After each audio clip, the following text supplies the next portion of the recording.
Alors je suis avec notre partenaire Physiofirme et APCSE en contact et au service des CSE depuis 15 ans, donc même du temps des CE.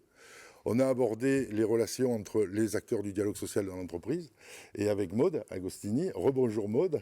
Bonjour Jacques. On va aborder les différents points de vigilance qu'on doit avoir pour améliorer ou pour au moins maintenir une qualité de vie au travail. Alors on a des outils, on a des indicateurs, et quels sont les points qui doivent particulièrement attirer l'attention des élus pour maintenir une qualité de vie au travail? Alors effectivement, on parlait des indicateurs. Donc premier élément, c'est de pouvoir avoir une vision sur un certain nombre d'indicateurs. Les premiers que l'on cite, que l'on regarde en matière de qualité de vie au travail, c'est bien sûr, il y a l'absentéisme et puis le turnover aussi. L'absentéisme, c'est vraiment... ça fait déjà pas mal d'années, il y a une étude qui était sortie de la NDRH qui disait que 50% de l'absentéisme pour maladie et accident du travail était lié à des problèmes d'organisation, de conditions de travail et de risques psychosociaux. Donc quand on pense à la qualité de vie au travail, c'est important de suivre l'absentéisme. Alors qu'est-ce qu'on entend derrière absentéisme? C'est notamment, par exemple, le premier absentéisme en matière de santé au travail, c'est l'absentéisme pour maladie et accident du travail. Donc c'est suivre ce taux, par exemple, le suivre de manière annuelle, le comparer à des données nationales, par exemple, ou par secteur, mais pas uniquement. C'est suivre aussi, essayer d'avoir ce taux d'absentéisme, essayer de le qualifier avec l'affiner par service, par catégorie socio-professionnelle, par statut, par type de métier. Pourquoi le suivre? Parce que si on peut le suivre, soit si possible par mois, voire aller tous les trimestres à minima. Pourquoi? Parce que ça permet à un moment donné d'avoir une veille sur des situations qui pourraient soit se dégrader, donc sur lesquelles il faudra agir, en tout cas les creuser derrière. Ça serait un peu une forme de thermomètre. Si on commence à aller vers du 38, 39, voire 40, là, il faut aller voir ce qui se passe concrètement, voilà, pour soigner. Donc, c'est suivre cet élément aussi bien global, mais affiné et régulièrement, pour savoir s'il y a une situation qui se dégrade et aller questionner, voir se renseigner, aller sur le terrain après, utiliser ces visites, inspections ou enquêtes pour aller voir sur le terrain ce qui se passe. Mais voir aussi, quand on met en place des actions de prévention, de qualité ou d'amélioration de la qualité de vie au travail, l'absentéisme peut être un indicateur de est-ce que mes actions ont un impact ou pas. Et donc, ça ajuster aussi les actions de prévention, par exemple. Oui, et savoir et arriver à déterminer si on a un absentéisme qui est dû à l'organisation de l'entreprise, au management du service, ou à des pathologies particulières qui pourraient faire naître une exposition à des produits, qui pourraient faire naître des déplacements. Par exemple, on avait eu une entreprise ici qui nous a peut-être importé un peu la Covid avec des salariés qui revenaient de Chine au début de l'épidémie. Donc c'est ces instruments de mesure-là qui vont nous permettre de savoir comment on répare là où c'est cassé. C'est-à-dire que l'absentéisme, alors tout seul, bien évidemment, il faut pouvoir le croiser, pouvoir l'affiner, pour justement, le taux d'absentéisme en lui-même, il faut déjà déterminer quel type d'absentéisme on veut regarder. Si on regarde l'absentéisme lié à des congés ou des formations, j'ai envie de dire, c'est bien, au moins les gens, c'est un bon indicateur, ça peut être un indicateur sur les gens prennent leur congé, il n'y a pas de présentéisme par exemple, ou vont en formation, c'est bien. Mais après, voilà, si on veut aller sur des histoires des situations de santé ou de pathologie, c'est avoir un peu les types d'absentéisme, arrêt maladie, maladie de longue durée, maladie ordinaire, accident du travail, accident de trajet. Donc pour qualifier cet absentéisme-là, et bien évidemment, un chiffre en lui-même, il est important de le creuser, de l'affiner, de le suivre, de le croiser pour se poser les bonnes questions, parce qu'un chiffre en lui-même ne va pas nous dire beaucoup de choses. Il va renvoyer à différentes réalités. On peut très bien être absent pour maladie parce qu'on s'est pété une jambe au ski. Et à la limite, l'entreprise n'a rien à voir là-dedans. Mais on peut être absent pour d'autres raisons, comme des conditions de travail, des risques psychosociaux, des choses comme ça, ou des conditions de qualité de vie au travail dégradées. Donc il est important de creuser ce chiffre-là, cet indicateur-là, pour pour avoir justement un état des lieux, donc aller creuser, aller faire des enquêtes, aller faire un diagnostic pour savoir effectivement quels sont les événements qui mènent à cet absentéisme et avoir après derrière un plan d'action adapté. Alors, dans l'absolu, et je dis bien dans l'absolu parce qu'on va se rendre compte que quand on est dans le concret, la réalité est beaucoup moins dorée. Une fois qu'on a ces éléments-là, qu'on sait qu'il y a une pathologie chronique dans un service particulier parce que les salariés ont une habitude et que cette habitude-là mène un virus, par exemple, ou qu'on a des risques psychosociaux ou des troubles musculo-squelettiques, etc., Exact. normalement, on devrait pouvoir se retourner vers la médecine du travail.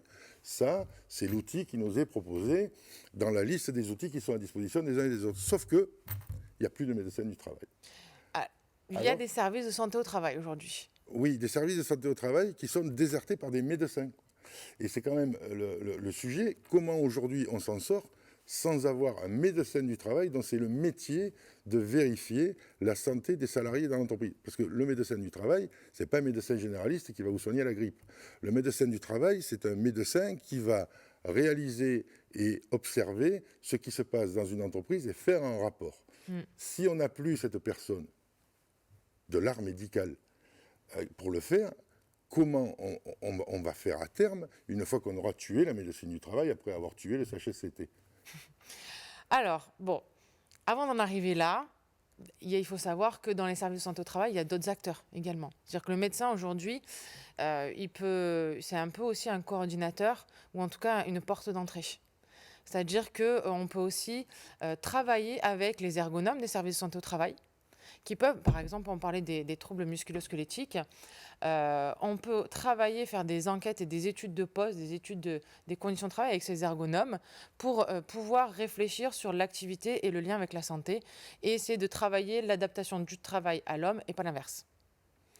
Donc on peut aussi s'appuyer sur ce type de ressources qui existent dans les services de santé au travail pour avancer parce que le médecin du travail aujourd'hui, il est toujours présent, mais effectivement, il est un petit peu pris. Il a un staffing assez important. Donc, on peut s'appuyer sur les autres ressources qui existent dans les services de santé au travail. On parlait des risques psychosociaux. Il y a des psychologues du travail dans les services de santé au travail qui peuvent venir dans les entreprises faire des études. Alors, ça sera des études focalisées. Et ensuite, derrière, autres acteurs ressources qui peuvent exister sont les cabinets, bien sûr, experts sur ces situations-là, qui peuvent accompagner pour faire des études, des enquêtes, faire des diagnostics approfondis et qui ont les ressources pour pouvoir, bien évidemment, accompagner les CSE sur ces sujets. Alors, ça fait très longtemps qu'on a besoin des organismes qui font ce type d'audit, parce que ça fait très longtemps que les médecins n'ont même plus le temps d'aller se déplacer dans les réunions des CHSCT à l'époque et des CSSCT aujourd'hui. Pour les justes, je voulais amener un autre élément, c'est qu'aujourd'hui, c'est vrai, ils sont toujours là.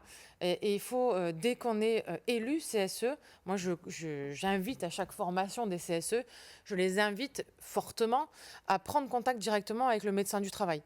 C'est-à-dire à vérifier déjà que sur l'affichage obligatoire dans l'entreprise, il y ait bien le bon médecin du travail qui soit indiqué, ou le bon service de santé au travail avec le nom du médecin qui soit indiqué. C'est un affichage obligatoire, donc première action. Et puis de prendre contact, de prendre son téléphone et de prendre contact directement avec le médecin du travail, se présenter, créer un lien, parce que demain, on peut être amené par exemple à faire une enquête paritaire et avoir un salarié qui ne va pas bien. Et si on a le lien avec le médecin du travail, c'est plus facile de le réorienter, par exemple. Alors, pas plus tard qu'hier, j'ai eu en ligne un service de santé au travail qui me disait qu'elle était en train de répondre à des courriers de salariés en disant qu'elle n'était pas en capacité de fournir les dates de visite médicale parce qu'il n'y avait plus de staff pour le faire. C'est pour ça qu'il y a des infirmiers maintenant qui prennent aussi la relève. Un infirmier n'étant pas un médecin, il n'a pas les mêmes compétences. Et donc là c'est un vrai problème. Et peut-être qu'il faudrait voir comment les élus peuvent agir dans la négo. Donc là, on va être obligé de faire intervenir les délégués syndicaux, puisque ce sont eux qui négocient, pour mettre en place des procédures qui peuvent éviter d'avoir l'obligation d'avoir un médecin du travail qui est de plus en plus un fantôme, quoi. Qui se voit de moins en moins en réunion. Et c'est vrai qu'on a moins cette ressource-là. Il y a même des entreprises qui sont allées négocier des partenariats avec des médecins de ville ou des organisations. Alors, ça se fait. Alors, le service de santé au travail que j'ai eu hier m'a dit, on a libéré le numerus clausus, on va avoir des médecins du travail, mais il faut 10 ans pour en former un. Oui, et pendant 10 ans, comment on agit sur les pathologies, comment on prévient? Oui, non, mais ça, les énarques ont décidé qu'on allait en former, ils n'ont pas réalisé qu'est-ce qu'il va falloir faire jusqu'à ce qu'on en ait. C'est souvent le cas quand on prend des décisions organisationnelles, il y a le temps de la décision qui est court, à la limite, qui peut être court, encore que, ça dépend, et puis il y a le temps de la réalisation et de l'intégration dans le fonctionnement. C'est comme les voitures électriques. Donc, on nous vend des voitures électriques, mais on n'a pas les centrales nucléaires pour avoir le courant dans la prise. C'est un peu... Oui, et donc il y a le temps, c'est toute la notion aussi de l'accompagnement au changement, et on pourrait l'élargir à d'autres sujets de l'accompagnement au changement organisationnel, où si on veut réduire ce temps et si on veut pouvoir passer le cap, il faut du coup mettre en place des actions pour accompagner les salariés et les organisations pour pouvoir gérer pendant ce temps-là. D'où l'importance de cette semaine de la qualité de vie au travail, où c'est le moment de déclencher des actions dans l'entreprise, parce que peut-être que vous n'aurez pas de prétexte pour les déclencher à un autre moment avec l'employeur, que de dire, voilà les soucis qu'on a dans l'entreprise, voilà les audits qu'on a fait, on ne peut pas avoir de médecin du travail disponible, comment on fait pour les résoudre en interne? C'est déjà mettre en place, réfléchir ensemble avec l'employeur, sa CCT, CSE, pour comment on prévient le plus en amont possible pour éviter qu'on en arrive à des pathologies. Et après, avec malheureusement des situations de restriction ou d'inaptitude en fin de chaîne. Je crois qu'on a fait le tour du sujet. Merci beaucoup, Maude. Merci Jacques.